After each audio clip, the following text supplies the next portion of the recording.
अगर तुम ये वीडियो देख रहे हो, इसका मतलब है कि तुम डर रहे हो। और सच बोलूं तो डर लगना बिल्कुल नॉर्मल है, क्योंकि 6 महीने बाद तुम्हारा नीट का एग्जाम है और ये दिमाग बोल रहा कि अब नहीं होगा। तो सुन लो, लेट तुम नहीं हो, बस थोड़ा टूटे हुए हो। तो मेरा नाम है तुषार चंद्र जॉय। मैं हूँ second year MBBS student at NRS medical college Kolkata. मैंने नीट 2024 में 680 स्कोर किया था आउट ऑफ 720। तो आज मैं आपको इस वीडियो में ना कोई टॉपर की रूटीन बताऊंगा, ना कोई आपको एकदम फेक मोटिवेशन दूंगा। यहाँ मिलेगी तो सिर्फ आपको रियलिटी। सच बताऊं तो ये लास्ट 6 मंथ्स में सिलेबस कंप्लीट नहीं होता। लास्ट 6 मंथ्स में कंप्लीट होता है तो तुम्हारा भरोसा। जो स्टूडेंट सब कुछ पढ़ना चाहता है वो आखिर में कुछ भी याद नहीं रख पाता। तो सबसे पहला तुम्हारा स्टेप होना चाहिए कि सिलेबस को छोटा करो, कंसाइज करो। जितना सिलेबस छोटा होगा उतना तुम्हें पढ़ने में आसानी होगा। आज तुम्हारा सबसे बड़ा प्रॉब्लम सिलेबस नहीं है, तुम्हारा ओवर थिंकिंग है। तुम ओवर थिंकिंग करना कम करो। तो क्या क्या करना है तुम्हें? सबको पता है बायोलॉजी में सिर्फ एनसीईआरटी पढ़ो, केमिस्ट्री में पीवाईक्यू ही डिसाइड करेंगे कि क्या क्वेश्चन आएंगे, क्योंकि मोस्टली पीवाईक्यू से ही आते हैं। फिजिक्स में तुम कुछ सिलेक्टेड चैप्टर्स करो और उसको बहुत अच्छे से कर लो कि कोई भी उससे पीवाईक्यू आए तो तुम उसको अच्छे से कर पाओ। फिजिक्स की बात करें तो फिजिक्स में सिलेक्टेड चैप्टर्स ही आएंगे। मतलब आते तो सब हैं, लेकिन सिलेक्टेड चैप्टर्स को बहुत अच्छे से करो कि उससे जीरो गिल्ट हो। अगर उससे क्वेश्चन आ जाए तो ऐसा ना हो कि आपसे छूट जाए। फिजिक्स में ऐसा करो कि जीरो गिल्ट हो तुम्हारे एग्जाम देते वक्त। नीट में जीत वही जाता है जो लेस पढ़ता है बट बेटर रिवीजन करता है। तो पूरा फोकस तुम रिवीजन पे करो, सिलेबस को कंसाइज करो, क्योंकि सबसे नहीं आता। जो मोस्ट इम्पोर्टेंटेड है उसको पढ़ो और जो कम है उसको भी पढ़ो, लेकिन मतलब उसको ज्यादा ध्यान देके जो मोस्ट इम्पोर्टेंट है उसको मत छोड़ो। नीट में जीत वही जाता है जो लेस पढ़कर भी बेटर रिवीजन करता है। स्टेप 2 क्या है? तो स्टेप 2 है तुम्हारा बायो। बायो ही तुम्हारा सहारा है। अगर बायो में कम स्कोर आ गया मतलब तुम्हारा सिलेक्शन नहीं होगा। बायो में मिनिमम मिनिमम 320 प्लस आना ही चाहिए। अगर तुम्हें मोर स्कोर करना है तो 340 प्लस या 350 प्लस ही रहना चाहिए, क्योंकि बायो में गलती होना बहुत, मतलब समझो कि तुम जैसे अपना क्वेश्चन छोड़ते जा रहे हो। अपना कॉन्फिडेंट रहो। सच बताऊं, अगर तुम इमोशनली वीक हो तो बायो तुम्हारा सपोर्ट बन सकता है। रोज जब मार्क्स गिरते हैं तो बायो ही होता है जो वापस उठाता है।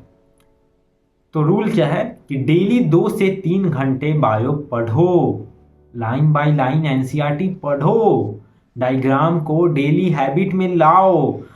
कहीं से जा रहे हो मतलब अपने रूम के किसी वाल पे वो डायग्राम बना दो जिससे तुम्हारा पूरा रिवीजन हो जाए। कहीं तुम खिड़की से निकल मतलब खिड़की पे लगा दो, गेट से निकल रहे हो गेट पे लगा दो, कि तुम जब जाओ उस पे नजर पड़े। अपना वॉल पेपर में लगा लो, तो उस सब पे मतलब रिवीजन होता जाएगा।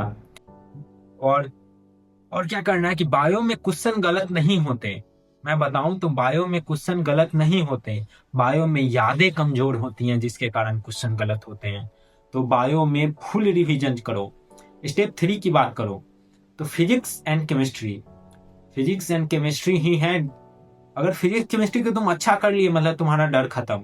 फिजिक्स से डर लगता है, सबको लगता है, मुझे भी लगा था।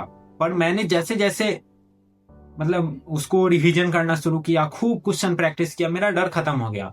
और जैसे ही फिजिक्स केमिस्ट्री से तुम्हारा डर खत्म होगा मतलब तुम्हारा स्कोर बूस्ट होगा।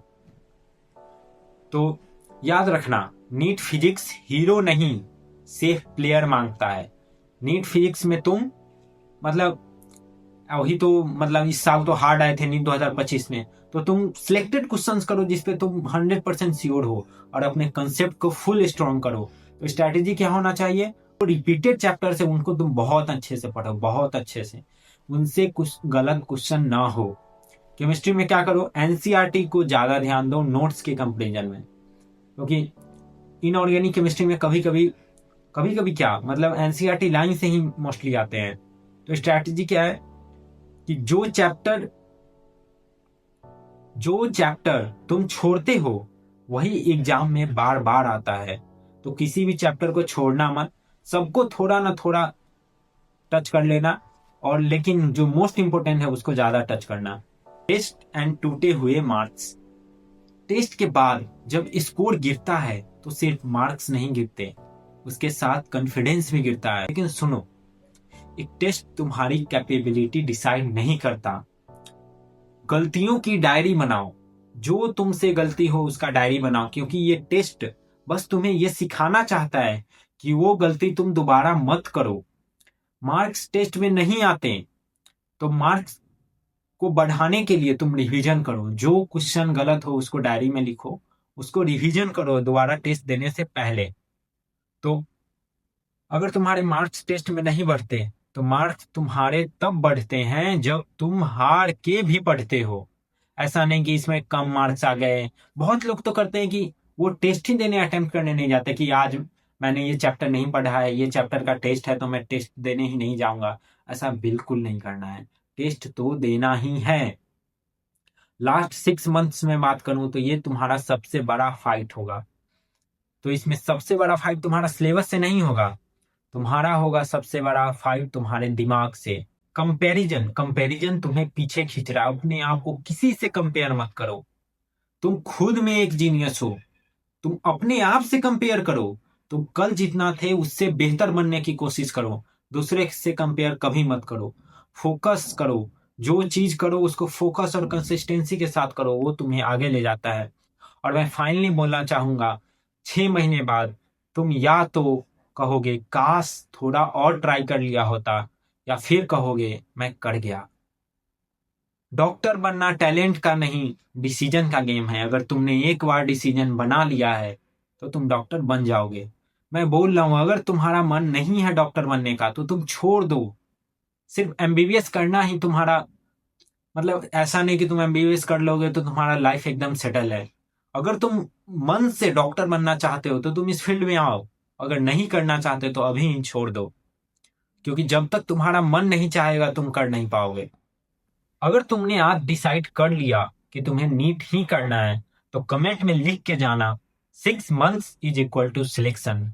और फिर से तुमसे मैं बात करूंगा सिलेक्शन के बाद, तो नीचे लिख के जाना मैं करके दिखाऊंगा, मैं करके दिखाऊंगा। और इस वीडियो को उन तक भेज देना जो अभी चुपचाप स्ट्रगल कर रहे हैं और ये सोच रहे हैं कि कोई उनको गाइड कर दे। अगर आपको कुछ भी गाइडेंस चाहिए तो आप नीचे कमेंट कर देना, मैं आपको नेक्स्ट वीडियो में जरूर बताऊंगा। Thank you guys for watching my video.